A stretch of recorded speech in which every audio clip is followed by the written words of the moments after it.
En 2001, des chercheurs de la banque d'investissement Goldman Sachs ont publié un rapport détaillant comment 4 économies émergentes, le Brésil, la Russie, l'Inde et la Chine étaient sur le point de remodeler l'économie mondiale dans les années à venir. Le rapport soulignait que le bloc des BRIC, Brésil, Russie, Inde, Chine, bénéficiait d'un environnement plus propice à la croissance économique que de nombreux pays développés et que leur part dans le PIB mondial était sur le point d'augmenter. Il est temps pour le monde de construire de meilleurs BRICS économiques mondiaux, déclarait le document.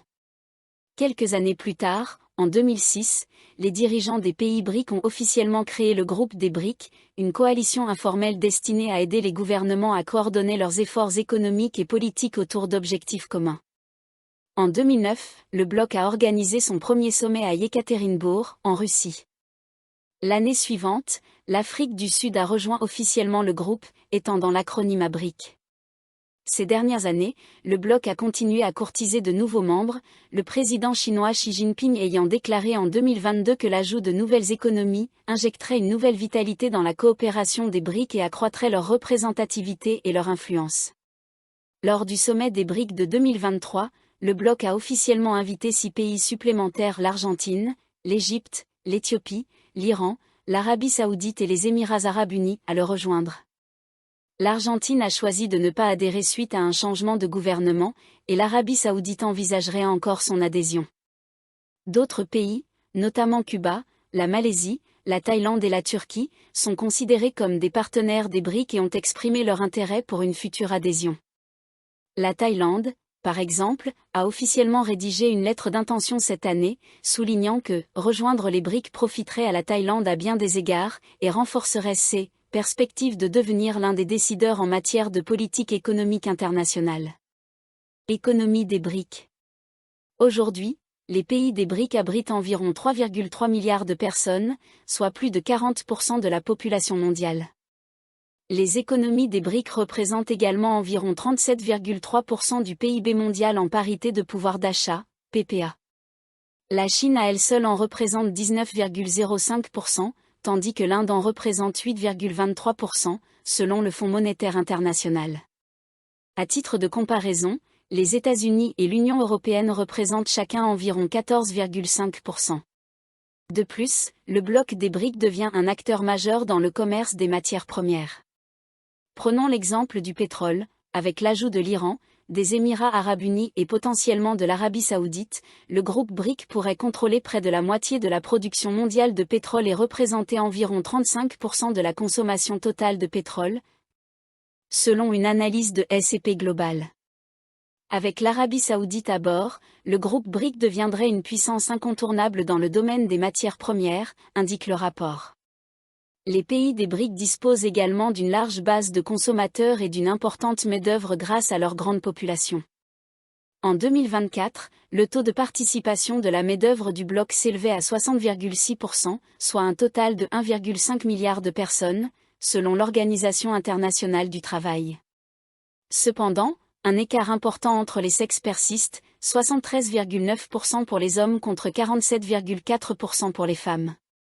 Par ailleurs, la participation à l'économie informelle est élevée dans les pays des BRIC.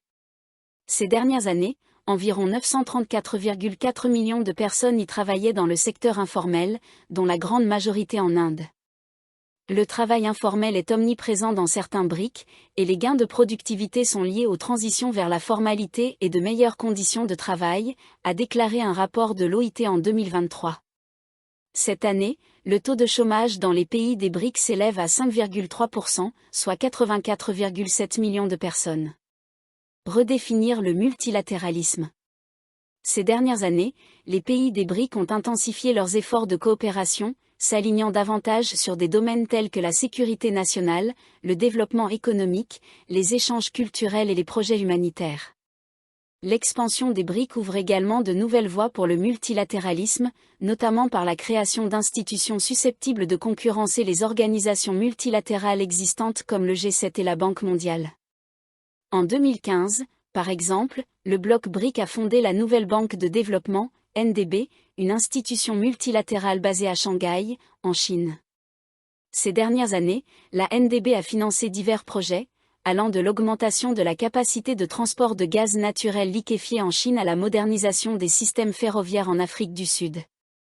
De plus, la NDB finance souvent des projets de développement en monnaie locale, ce qui, selon les analystes, pourrait à terme remettre en question la domination du dollar américain dans l'économie mondiale. En octobre, lors du 16e sommet des BRICS à Kazan, en Russie, le bloc a déclaré dans sa déclaration finale qu'il soutenait la NDB dans l'expansion continue du financement en monnaie locale et le renforcement de l'innovation dans les outils d'investissement et de financement. Les observateurs sont divisés sur l'objectif des BRICS de défier directement l'Occident, ainsi que sur l'impact potentiel des divisions internes sur l'unité du groupe. Cependant, les experts s'accordent à dire qu'une coopération mondiale est essentielle pour résoudre les divers problèmes auxquels l'économie mondiale est confrontée. En janvier, le baromètre de la coopération mondiale 2024 du Forum économique mondial a averti que, bien que la coopération devienne impérative, l'ordre mondial semble se fragmenter. Cependant, le rapport a souligné que la coopération est multiforme et peut coexister avec des éléments de rivalité, ajoutant que les dirigeants peuvent pratiquer la coopétition, un équilibre entre coopération et compétition pour promouvoir des intérêts communs dans des domaines spécifiques, malgré un manque d'alignement dans d'autres domaines.